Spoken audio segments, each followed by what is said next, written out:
A Fênix Audiolivros traz mais uma obra para você.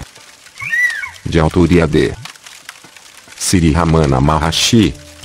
O livro Onipresença Divina. Apresentação. A natureza é pura arte, que nos é dada graciosamente, mas que deve ser cuidada, para que dê os melhores frutos. Plantamos, tratamos com carinho, não colhemos, mas simplesmente apreciamos a beleza das flores, fazendo como os pássaros, que delas desfrutam, sem maltratá-las, e sim as ajudam em seu desdobramento para a vida. Outros seres, alguns microcósmicos, trabalham para isso, enquanto se beneficiam dos nutrientes que o mundo vegetal propicia. Outrora, o homem vivia a maltratar animais e plantas, como se fossem meros objetos insencientes, indiferente ao extremo sofrimento que causava. Mas isso acabou, ou pelo menos arrefeceu, diante do progresso da consciência ecológica dos tempos atuais. Estamos celebrando esta realidade, colocando juntos alguns belos aspectos da natureza, representados por flores cultivadas em nosso jardim, e algumas joias do conhecimento superior que, inspirados pelo excelso Guru, Bhagavan Sri Ramana Maharshi, escrevemos, para ajudar os que aspiram à iluminação e ao serviço à humanidade. Que este singelo trabalho seja um alicerce, dentre os muitos, para que, sobre todos eles, possamos, com fé e amor, realizar a grande obra. Mahabhutani, Indrananda. Em tudo que fazemos e pensamos existe uma força maior que nos comanda, é a presença de Deus. Capítulo 1. Onipresença Divina. Ao sentirmos o frescor da brisa, que vem através da folhagem de uma árvore, vislumbramos a existência dele. Ao ouvirmos o som harmonioso das águas, ao se lançarem nas areias da praia, podemos escutar a voz dele. Ao contemplarmos a luz das estrelas do sol e da lua, visualizamos ele. É por isso que os ensinamentos contidos na nova doutrina mostram-nos que tudo é Deus, e que ele se manifesta através da natureza e de nós próprios, em cujo ser habita.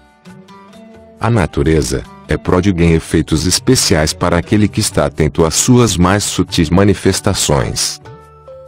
Apreciá-la simplesmente como algo que oferece beleza, alimenta o ego com um prazer estético que já inspirou poetas e artistas de várias espécies a produzirem lindas obras. Tudo isso é muito bom, mas é preciso que não se pare nesse plano artístico e intelectual. Que se vá muito além, procurando ver, ouvir e sentir as sutis mensagens através das quais Deus se manifesta. Na meditação bem orientada, de olhos abertos, de sentidos despertos, de sensibilidade aflorada, pode o discípulo ascender a planos bem mais elevados, chegando a ver, ouvir e sentir a Deus. Mas é preciso que sejam superados os parâmetros estritamente materiais que afloram assim que o discípulo se dispõe a apreciar a bela materialidade da Mãe Natura. Maya, a ilusão da matéria, mostra assim toda a sua pujança, superpondo-se à sutileza da matéria espiritual que a permeia, sendo a essência do tudo. Ver, ouvir e sentir essa essência é o desiderato daquele que resolveu devotar sua vida terrena ao sagrado objetivo da evolução consciente, sob a égide dos mestres, Mahatmas e Gurus, e a orientação contida na nova doutrina.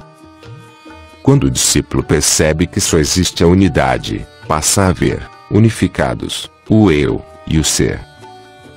Capítulo 2. O eu e o ser.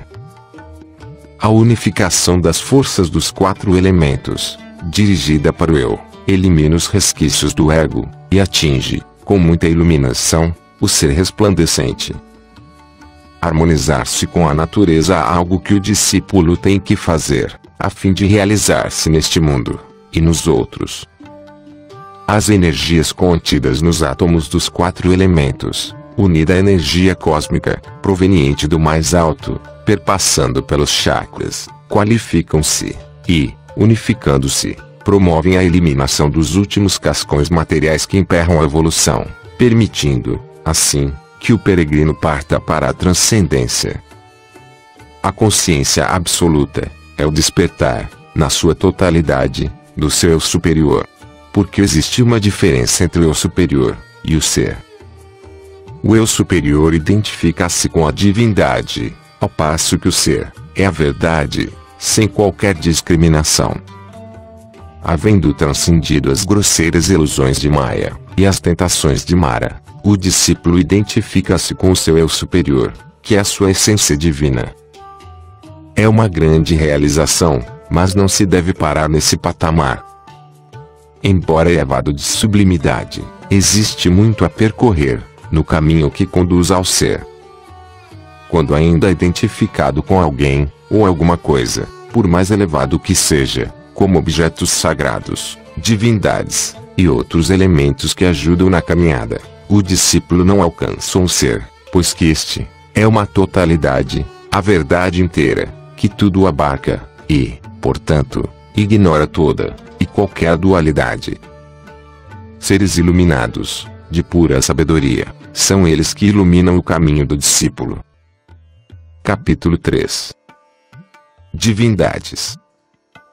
Ao percorrermos o caminho onde flores, rios, pedras são os adornos, o discípulo que está com o pensamento voltado para o seu ser, ao término desse caminho, verá uma grande luz, e nela encontrará ele, Buda, ou Krishna, Deus. Divindades existem no imaginário popular, e nos planos superiores da existência. São formulações que fazemos, com base na tradição construída pelos mestres e santos ao longo dos séculos. Chegando ao ponto de vermos tais divindades, devemos prosseguir, pois o encontro com o ser estará ainda mais além, ou mais próximo de si mesmo. A água límpida e cristalina, o fogo, luz e calor que emana energias de alta potencialidade, e a terra semeada de grãos que frutificarão, encerram toda a sabedoria humana, e, ao se juntarem no final do caminho verdadeiro, emanarão toda a clarividência, e a onipotência do ser mais elevado, que é ele, Deus, Buda, Brahma, Krishna, Jeová, que são apenas as formas que usamos para invocá-lo, pois todos são somente um. Todas as manifestações da natureza, água, fogo, terra, vegetais, são fontes de energias que estão à disposição do homem, para serem tratadas com sabedoria. Ao ascender ao grau mais elevado, no final do caminho, o discípulo nelas encontrará todo o poder sagrado, conhecendo a divindade, nomeada de várias formas, mas que na verdade, é somente um, sendo os nomes apenas formas que temos para invocá-la. Mestres e discípulos, em determinado momento, apresentam-se separados, como entidades distintas, mas na verdade são um. Capítulo 4. Mestres e discípulos. No descampado, onde a natureza nos presenteia com uma imagem esplendorosa, os discípulos, sentados em semicírculos, ouvem, vindos do alto de uma montanha, os ensinamentos do grande mestre. O alto da montanha simboliza a altura de onde emana o conhecimento superior, que é transmitido de diversas formas, de mestre a discípulo. Mas o grande mestre é, na verdade, o próprio buscador, que tem em seu íntimo a essência divina, ou o ser, que tudo contém, e com tudo se unifica. Unidade, este é o mistério da vida, e da existência. No caminho direto, ao pé do monte sagrado, o ser iluminado, o monge, iniciará a prática que faz parte da nova doutrina, a iniciação que pode ser feita de 3 formas diferentes, pela palavra, pelo silêncio, e pelo olhar.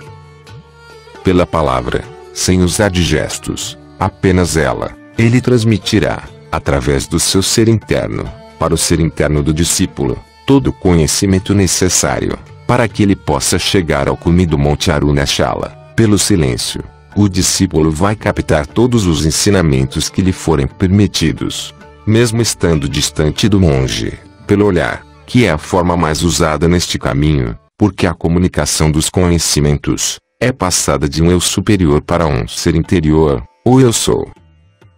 Ao iniciar sua jornada sagrada, que consiste na preparação de novos discípulos, o monge vai utilizar da palavra, do silêncio e do olhar, tendo sempre como objetivo a transmissão dos excelsos ensinamentos da nova doutrina.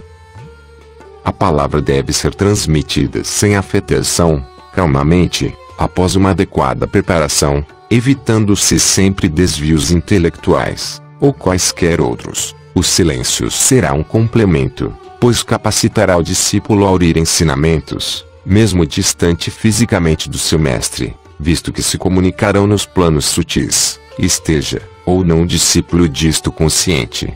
O olhar será usado constantemente nos contatos espirituais, pois que nele se concentra uma poderosa energia, plena de conhecimento e amor, capaz de alcançar o âmago do ser interno, ao qual o mestre transmitirá o conhecimento superior.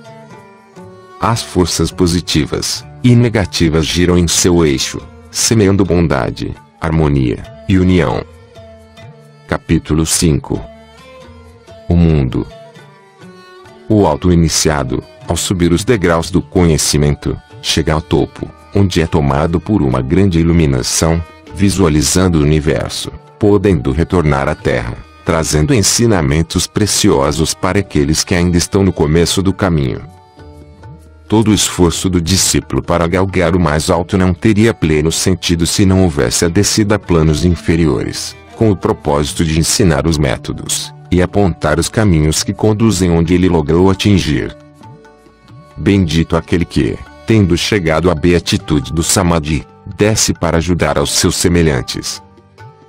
No caminho iluminado que o discípulo percorre em direção ao Nirvana, ele verá, por alguns momentos, os efeitos que as forças atômicas e cósmicas podem fazer, criando um mundo de riquezas materiais que o fascinarão. Mas, voltando-se para alguns dos ensinamentos da doutrina, ele lançará a mão de sua espada flamejante, materializando os efeitos atômicos e cósmicos, e, com a força espiritual de sua espada, essas riquezas materiais se transmutarão em riquezas espirituais, que o elevarão ao caminho da autoiluminação. Geralmente o discípulo se preocupa com as dificuldades da vida, que aparentemente se antepõem ao seu projeto de autoaperfeiçoamento. Estes obstáculos são reais, e dificultam o avanço do peregrino. Mas a luta para suplantá-los é como o trabalho do ferreiro, numa forja existencial, que enrijece e fortalece o ferro da determinação. Há, porém, o reverso da medalha.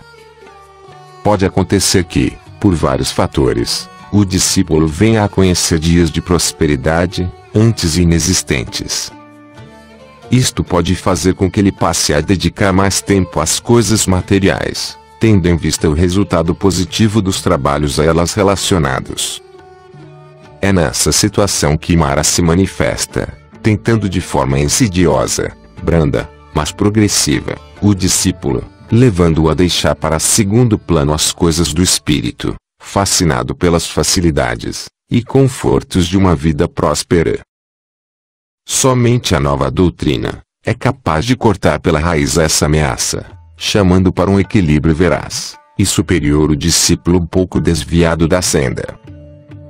Usando-a, ele conclui que também as coisas positivas e agradáveis oferecem perigo em termos de serem capazes de desviar, mesmo que momentaneamente, um discípulo da senda real da transcendência. Tudo é energia, mas existem diferentes procedências, onde é qualificada.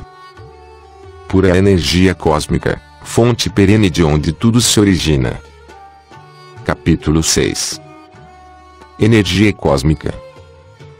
Ao percorrermos o caminho do meio, voltados para o ser, somos banhados por energia cósmica, que pode ser também associada à energia atômica, fazendo assim uma ligação do universo com a Terra, resultando numa transmutação em que o ser altamente iluminado nos leva ao Nirvana. As energias provenientes da Terra e do cosmos devem ser trabalhadas, qualificadas pelo iniciado, a fim de promover o equilíbrio entre todos os elementos. Assim haverá a transmutação de matéria em espírito, de desejos em amor, na realização última do Samadhi, ou Nirvana.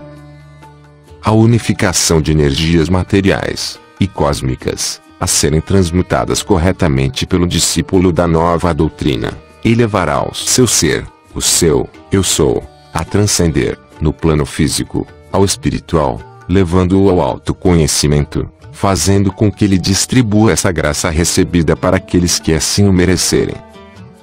Obter a transcendência quando ainda na matéria, é o grande objetivo do discípulo, que assim poderá ajudar outros a chegarem ao mesmo patamar evolutivo. Não é outra a missão do Bodhisattva, que, tendo alcançado o estado búdico, permanece no mundo por amor a seus semelhantes. Para obter tal qualificação, ele deve trabalhar em ambos os planos, físico e espiritual, com total desapego da matéria, jamais caindo na ânsia de resultado ao efetuar qualquer ação. Agir simplesmente, corretamente, deixando que a natureza trabalhe para a completude da obra. Ao termos uma existência voltada para a espiritualidade, com certeza realizamos grandes feitos. Capítulo 7. Viver e realizar. Ao deixarmos para trás fatos do passado, procurando viver os acontecimentos do presente, estamos fazendo com sabedoria uma escolha que certamente nos trará uma grande iluminação. Deixar de lado o que não serve ao propósito, a missão, é fundamental, para que haja espaço suficiente para o conhecimento necessário ao magistério superior. Coisas de um passado profano, mesmo as mais agradáveis e puras, são meros entraves na senda, e devem, por isso, serem abandonadas, quando se volta, por inteiro, ao estudo e prática da nova doutrina. No caminho do conhecimento, sabedoria, o discípulo medita, conhece o seu ser, e vislumbra duas vertentes. Na vertente do agir, a liberdade de ação leva-o a entender que o conhecimento espiritual não o torna incapaz de viver no mundo material, mas sim de situar-se acima dele, praticando a maneira correta de agir. Na vertente da sabedoria, meditação, ele adquire conhecimentos superiores que o tornarão capaz de evoluir a ponto de obter o Nirvana, podendo ainda, se o quiser, regressar ao mundo para ajudar outros a também alcançarem essa beatitude. Diferentemente dos que postulam uma vida ascética, apartada do mundo material, nós entendemos que uma atuação consciente e desvinculada pode ser aí desenvolvida, com reais benefícios para todos. Apenas é preciso que o discípulo utilize a capacidade de viver simultaneamente nos dois mundos, dando primazia ao espiritual. Assim, não interrompe sua trajetória rumo à total realização, e ainda ajuda outros a ingressarem e evoluírem na senda. Muitas são as montanhas neste planeta, mas somente umas poucas contêm, retêm e irradiam as altas vibrações do cosmos. Capítulo 8. Montanhas sagradas. Livres de apegos, vaidade, somente voltados para o ser, no seu estado mais puro, conseguimos, com muita alegria, chegar ao cume do Arunachala, onde encontraremos a luz de uma grande estrela, L.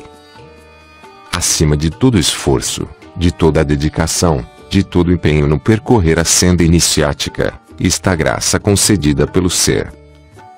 Tudo pode ser dispensável, menos essa divina graça, que abre os caminhos, esclarece os espíritos, e permite que o devoto alcance o verdadeiro conhecimento da realidade. Ao circundar a montanha sagrada, Arunachala, o iniciado maior se desprende, a cada volta, dos resquícios que ainda possa trazer do seu ser externo, o apego, a ilusão, a vaidade, os desejos, Mara, e, ao término dessa circunambulação, ele atinge a iluminação, no sentido cósmico iniciático, donde o seu ser superior se eleva a um estágio que transcende a tudo, e a todos, deixando-o com a consciência plena para poder sabiamente transmitir, aos seus discípulos, os ensinamentos do caminho da nova doutrina. Tendo circundado a montanha sagrada, o que significa ter alcançado o limiar da alta iniciação, o discípulo está pronto para tentar a transcendência, buscando elevar-se a um estágio em que conquista a consciência plena do ser, podendo a partir daí transmitir a seus discípulos todo o conhecimento da nova doutrina. O amor espiritual é o mais puro sentimento que podemos receber como dádiva. Capítulo 9. A magia do amor. A mistura do leite e da água, que passa, aquecida pelas energias multicores, através dos chakras, a partir do Muladhara até o Sahasrara, transforma-se num grande amor pela vida, e por todos os seres do universo. Isto é o amor puro. Leite, água, energias, chakras, eis os elementos que reagindo uns com outros, ou modificando suas estruturas, ensejam o surgimento de algo superior, que é o amor. É a partir de coisas simples que se constrói algo grandioso.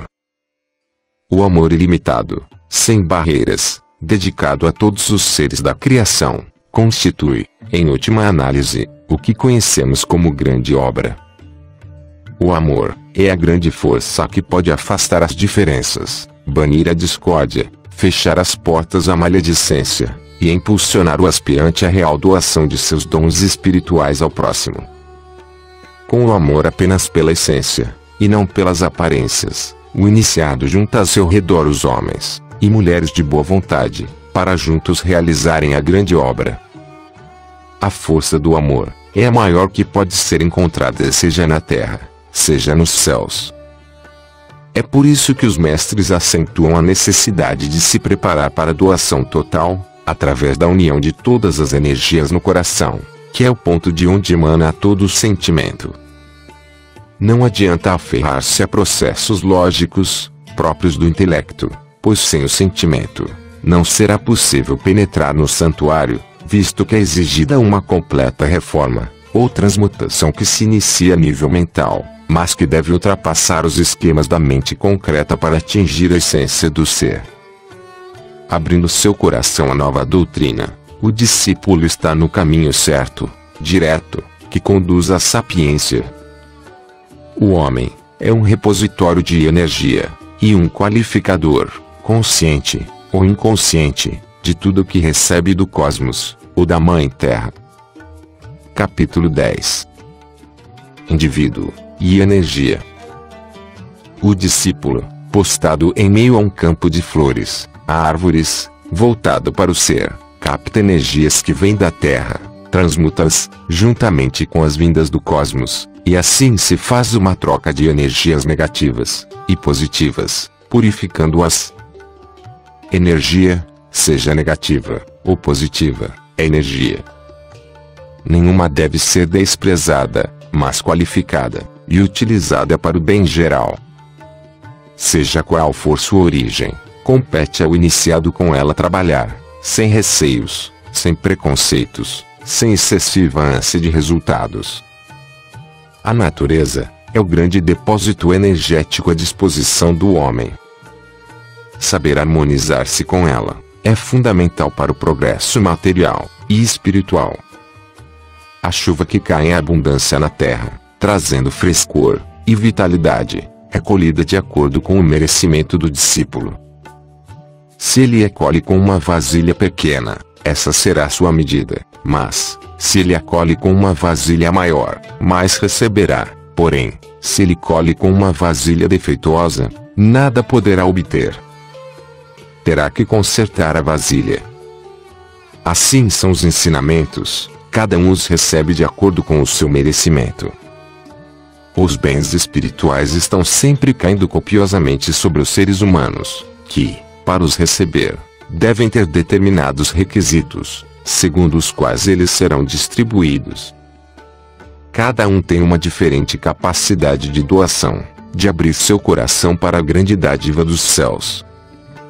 Quem é muito generoso, capaz de amar sem reservas, muito receberá. Quem doa menos, com certa reserva, também menos receberá. Mas aquele que se aferra a defeitos de caráter, ou de coração, este nada receberá enquanto não conseguir mudar de atitude e condição.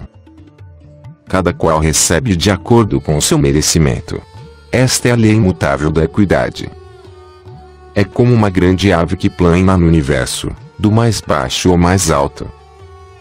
Para ela, o universo é o limite. Esse é o poder de Deus. Capítulo 11. O poder de Deus. As mãos iluminadas do Ser Divino, ao tocarem numa árvore de muitos frutos, transformam-nos em dádivas que são colocadas em cada um, conforme o seu merecimento. Do mais alto, o Ser Divino trabalha a natureza cósmica, para colocá-la ao alcance do homem. Todos, igualmente, são contemplados com os frutos desse trabalho, mas cada um recebe de acordo com a sua capacidade de colher, diretamente relacionada a sentimentos de generosidade e desprendimento que saiba cultivar.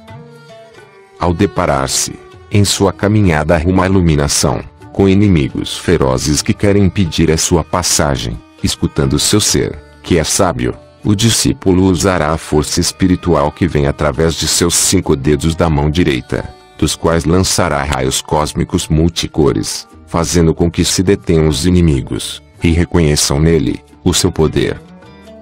Assim enfrentados, eles se afastarão, deixando livre o caminho que o levará à autorrealização. Inimigos ferozes não estão no exterior, mas em nosso interior. Apenas eles são capazes de nos desviar do reto caminho que conduz à iluminação.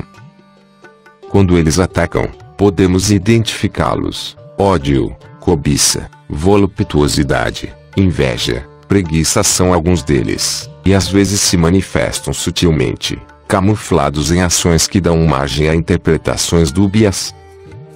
Para combatê-los, o discípulo dispõe de seus antídotos: amor, desprendimento, calma, solidariedade, atividade. E dispõe ainda dos conceitos luminosos contidos em a nova doutrina.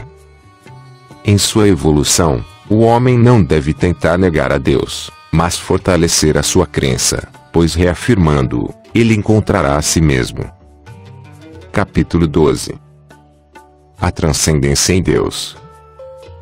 O monge, ao percorrer o caminho do meio, livre de apegos, desejos, vaidades, ao transpor o último degrau da senda, visualizará uma grande luz, vinda do universo cósmico, que o iluminará, fazendo com que ele se desprenda do corpo físico, restando apenas o ser.